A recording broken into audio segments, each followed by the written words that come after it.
రాజన్న సిరిసిల్ల జిల్లాలో ఓ వృద్ధురాలికి ఆసరా పింఛన్ దూరమైంది. బతికుండగానే మృతి చెందినట్లు అధికారులు నమోదు చేశారు.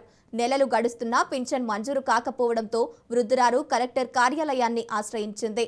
కోనరావుపేట మండలంలోని నిజామాబాద్కు చెందిన వృద్ధుడు మాదాసు నరసయ్య 8 ఏళ్ల క్రితం మృతి చెందాడు.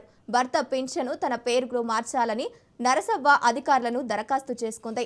కలెక్టర్ కార్యాలయానికి వెళ్లి అక్కడ అధికారులకు అడగ్గా చెప్పిన విషయం విని షాక్కి గురైంది. నరసవ్వ మృతి చెందినట్లు రికార్డులలో నమోదైన పింఛన్ కోసం తిరుగుతూనే ఉంది. అధికారుల తప్పిదం వల్ల తమకు పెన్షన్ అందడం లేదని ఆవేదన వ్యక్తం చేస్తుంది. ఇప్పటికైనా అధికారులు తనను వృద్ధాప్య పెన్షన్ మంజూరు చేయాలని వేడుకుంటోంది.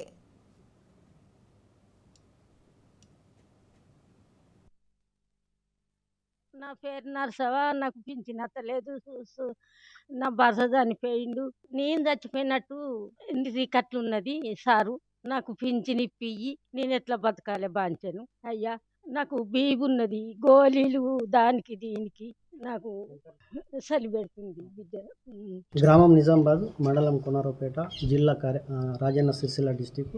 మా డాడీ మాదాస్ నర్సయ్య 2018లో చనిపోవడం జరిగింది. మా డాడీ ఉన్నప్పుడు మా డాడీకి వికలాంగుల పింఛన్ వస్తుండే. మా డాడీ చనిపోయిన తర్వాత మా అమ్మకు కన్వర్ట్ కావాలి. 15 రోజులు, నెల వరకు కాలేదు. కాకపోయేసరికి నేను 2 నెలల తర్వాత కలెక్టర్ ఆఫీసు, మండల ఆఫీసులకు ఎంక్వైరీ చేస్తే తెలిసింది ఏంటంటే మా అమ్మనే చనిపోయినట్టు రికార్డులో ఉన్నది. సైట్ ఓపెన్ ఎప్పుడైతే అప్పుడే వస్తుంది పింఛన్.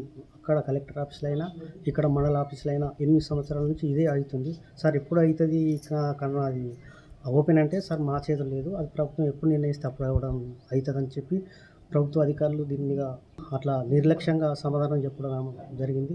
మరి ఇట్లా ఒక పేద కుటుంబం మీద ఇట్లా చేస్తే ప్రభుత్వ అధికారులు ఇట్లా చేస్తే బాగుండదు కదా సార్. మీరు దీన్ని పునరాలోచించి పునరుద్ధరించగలరు మనం.